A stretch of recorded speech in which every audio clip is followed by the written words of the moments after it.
चला आता बागकामाला खर्च नाही आणि उत्तमरित्या कसं काम करायचं की जेणेकरून आपल्याला बागकामाचा खर्च कमी करता येईल आणि हे काम कराल तर तुम्ही फायद्यातच राहाल आणि याच्यासाठी तुम्हाला उत्तम रिझल्ट पाहिजे असेल तर माझ्यासोबत तुम्हीही बागकामामध्ये हे कामं करत जा. आता बघा हे सुकलेले पानं मी गोळा करून ठेवलेले होते. त्याच्यासोबत आहे ना एका बॉक्समध्ये सुकलेले पानं आणि माती थोडीशी टाकलेली होती. पण ते पानं बघा तुम्ही इतके सॉफ्ट झाले आहे ना की हे एका महिन्यातच आपलं खतात रूपांतर होईल. कारण हे बदामचे पानं थोडे पातळ राहतात त्याच्यामुळे लवकरच नरम होतात आणि खतात रूपांतर होते. खतात रूपांतर का आणि कसं होते कारण याला आहे ना एक प्रकारचं मी पाने नेहमी झाडांना देताना देत होते त्याच्यामुळे हे पानं छान असे सॉफ्ट झाले. बघा असे खाली असं दाबून घ्यायचं आणि हे काम जर तुम्ही उन्हाळ्यात कराल ना तुम्हाला 12ही महिने याचा फायदा होईल. कारण उन्हामुळे भरपूर असे आपल्याला सुकलेले वेस्ट मिळत राहते आणि ते आपण जमा करून ठेवायचं. ऑर्गॅनिक ते कोणतंही असो, कार्डबोर्डचे बॉक्ससुद्धा भरपूर प्रमाणात येतात घरात, ते गोळा करून ठेवा. आणि भाज्यांच्या साली असो काही असो जे काही ऑर्गॅनिक आहे ते सगळं निसर्गाला हानी पोचणार नाही. आपल्या कचऱ्याचं नियोजनसुद्धा होईल. बघा आता हे बॉक्स होता खाली आणि तो खराब झाला आणि मी याच्यासाठी ठेवलेलं होतं की याच्यामध्ये आहे ना पहिले कांद्याची पातसुद्धा लावली होती. आणि बघा कार्डबोर्ड काय करते पाणी होल्ड करून ठेवते त्याच्यामुळे आहे ना सर्व गांडूळ आहे ना इथं जाऊन जिथं त्यांना थंड वासा मिळते ना तिथे जाऊन थांबलेले आहे. बघा किती प्रकारचे गांडूळ याच्यामध्ये झालेले आहे. असे जीवजंतू झालेले आहे की जे बागकामामध्ये खूप उपयुक्त येतात. कारण हे आहे ना आपल्याला असं उत्तम खत बनवून देतात ना, फक्त आपल्याला यांना वाचवावं लागत असते आणि मी तेच करते. परत आपल्या मातीमध्ये टाकते. आणि बघा तुम्ही सुकलेल्या पानातसुद्धा भरपूर गांडूळ होते. पण ते कधी होते जेव्हा पानं असे नरम त्यांना मिळतात, सॉफ्ट होतात आणि तेव्हा त्याच्यात भरपूर गांडूळ होते. कार्डबोर्ड खूप छान काम करते आणि म्हणूनच असे आलेले आपल्या घरात बॉक्स असो त्याचे तुकडे करून जरी आपण ठेवले ना, आता बघा याचं वरचं प्लास्टिक आहे तेवढं बाहेर बाजूनं काढेल मी. बाकीचं बघा पूर्ण खतात रूपांतर होईल. कारण हे गांडूळ तयार होण्यासाठी खूप महत्त्वाचा भाग आहे याचा. आणि उन्हाळ्यात कसं हे काम जर कराल ना तर आपल्याला वर्षभर ना मातीची गरज पडेल ना विशेष काही खताची गरज पडेल. त्याच्यामुळे हे काम आवर्जून करा तुम्ही. आणि ऑर्गॅनिक मटेरियल कोणतंही असू द्या. बघा मी गांडूळ दाखवते किती प्रमाणात झाले आहे. कारण त्यांना हे खायला मिळते आणि जे काही ते वेस्ट असते त्यांचं त्याच्यामुळे आपल्याला गांडूळ खत जे म्हणतात ते अशा पद्धतीने तयार होते. याच्यामध्ये जर थोडं शेणखत किंवा हे असलं ना गांडूळ खत जर टाकले ना तर खूप लवकर अजून तयार होतील. पण मी आता अशीच जमा करते आणि हे थोडंसं खाली गेलं की परत त्याच्यात वेस्ट मटेरियल आपण टाकू शकतो जे काही ऑर्गॅनिक राहीन असं.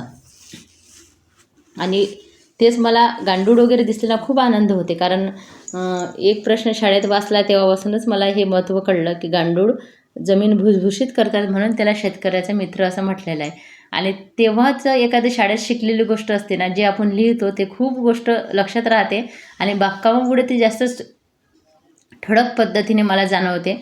आणि बघा आता ह्या मुलीलासुद्धा सांगितलेलं आहे असे तिच्याकडे पिशव्या होत्या ना काही कार्डबोर्डच्या, तर ती म्हणे तुला पाहिजे काय, माझ्याकडे तर खूप आहे म्हटलं दे ना.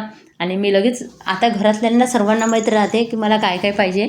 आणि ते सुद्धा आता फळाच्या साली वगैरे फेकून देत नाही. कारण मी फेकल्यानं लगेच म्हणते अगं ते साली कशाला फेकल्या, मला पाहिजे होते त्या. आणि मी एक पिशवी करते दररोज स्वयंपाकघरामध्ये आणि सकाळपासून संध्याकाळपर्यंत जे काही भाजीच्या साली निघतील किंवा काही निघेल किंवा असंच फळांच्या साली निघेल मी त्या सर्व गोळा करते आणि बागेमध्ये त्याचा उपयोग करते. कधी लिक्विड खत करते तर कधी असंच कुंडीमध्ये त्याचा उपयोग करते. आणि झाडांची कटई करते. म्हणजे असं काहीच वाया जात नाही. पहिले मला आहे ना असं माहीत नव्हतं की एवढं याचा उपयोग आहे. मी पण अशीच करायची चूक की कचऱ्याच्या गाडीमध्ये देऊन द्यायची. आणि आता मला जेव्हापासून समजलं ना तेव्हापासून मी सुकलेलं पानं असं माझं लक्ष तिकडेच राहते. कुठेही दिसले ना तर बघ इथे किती सुकलेले पानं आहे. मुलंही म्हणायला लागले आता काय आहे तू. पण काय करायचं कारण याचं महत्त्व कळलं ना, महत्त्व कळल्याशिवाय आपण त्या गोष्टी करत नसतो.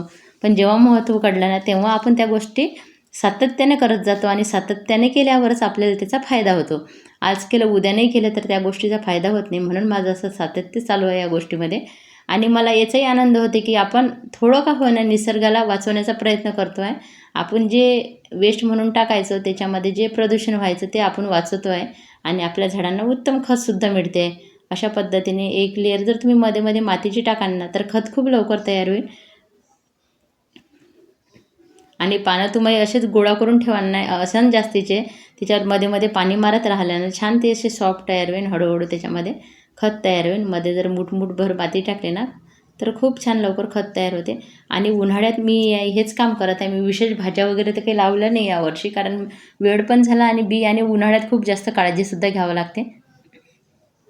आणि बाकीची झाडं भरपूर आहे.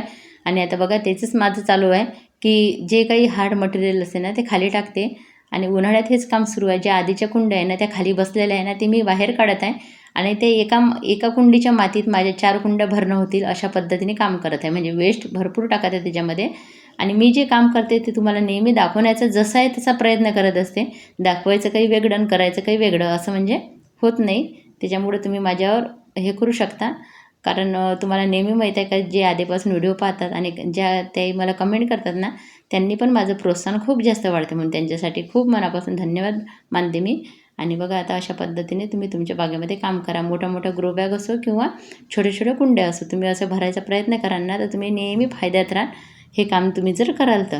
आणि इथे बघा असा कार्डबोर्डचा बॉक्स होता आणि त्याच्यामध्ये बघा मध्ये मी प्लास्टिक होतं ना त्याच प्लास्टिकमध्ये असं ठेवलं होतं. तर हा बॉक्स आहे ना मला आता काढायचा होता कारण पसरा पण वाटते ना बागेमध्ये. पण मी म्हटलं की आता छान याचा उपयोग झाला होता बघा.